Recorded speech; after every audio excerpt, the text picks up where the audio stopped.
Good afternoon, everybody, and welcome to another Trenchless Tuesday. Today is Tuesday, September 26, 2023. I'm going to be taking you guys back a couple weeks to a recent trip to Las Vegas. Where I had the chance to look at about a dozen different culverts of various shapes and sizes around town and just assess a couple times the condition of them, a couple times just the feasibility of slip lining these culverts. So starting off with the first couple pipes, these are two 14.5 foot by 7 foot corrugated metal arch pipes. And as you guys can see here, even at 10:45 in the morning, the traffic was continuous. Obviously built up a little bit at the red light, but for the 15 minutes that I was here, the traffic did keep flowing. So the owner of this pipe will probably not want to dig it up when the time comes.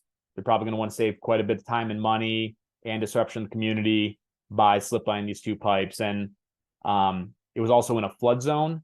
So these pipes likely run full when Vegas gets hit with those heavy storms. And so luckily channel line here will be able to mimic the shape and diameter of that hose pipe, provide an increase in flow capacity, and then 100+ year fully structural design to get them through until the 2100s. And we have a couple more pictures here, just showing how straight those runs are and how perfect they are for slip lining. And not a whole lot of info on these, just a handful of different box culverts going yet again under a main road. The owner of these pipes is considering them critical as well, considering the financial consequences and social consequences with having to dig them up, assuming they were to fail one day.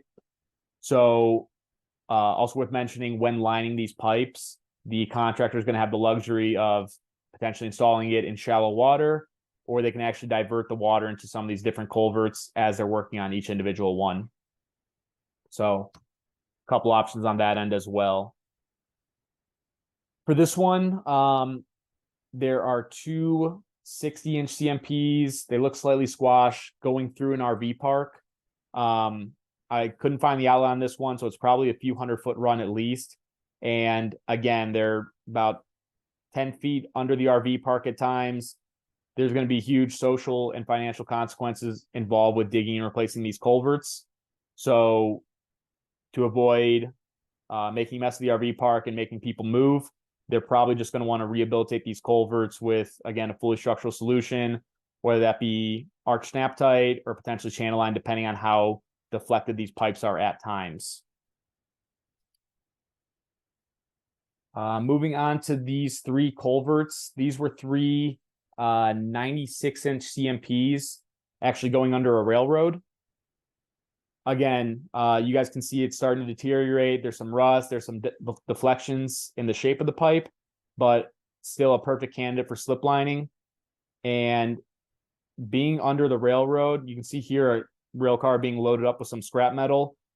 There would be massive financial consequences involved for some of these businesses, depending on how heavily they rely on the railroads, if these three culverts were to be dug up to need to be replaced, or if they failed, it caused them to need to be dig and replaced. So the owner of these culverts is going to want to keep a close look on them to not disrupt all the businesses and the railroad as a whole in this part of town. Also worth mentioning, there were utilities running along the railroad over the top of these culverts, so just another headache that would be involved with digging and replacing these ones here. Getting on to these were two 72-inch CMPs. They're about 750 feet long each. And as you guys can see, there's quite a bit of buildup, trash being built up in that one culvert there. That would need to be cleaned out for a more accurate assessment of what that side of the pipe looks like. But from this side, you can see the shape is slightly disturbed, but considering that we can see the light at the inlet of the culvert, this culvert's still in pretty good shape and a perfect candidate for slip lining. Also worth mentioning for this one, it goes under multiple roads in this subdivision, goes through a couple green spaces. Just all in all, huge financial consequence and huge social consequences involved with digging and replacing these two culverts. So they are fairly new from what I was told, but as they continue to age over time, whether that be 10 or 20 years from now, I'm assuming they would want to rehab these pipes at all costs as opposed to digging and replacing. And you can see again how far this one stretches and it butts up against that highway eventually. For this culvert, this is for these two culverts, these were two 84-inch CMPs, and they actually don't have the outlet at the other side of that road. It bends around to the right around that subdivision. And then when that subdivision hits the next road, it bends back around the left. So eventually it dumps out into a reservoir. So the owner here is going to have a perfect channel line opportunity to avoid digging and replacing these culverts by just using a multi-segmental liner that can have the curves built in, and again, give them another 100+ years before they need to even think about it again. And now moving on to the largest culvert I looked at. This was one 270-foot run of 24.5-foot by 8-foot arch pipe.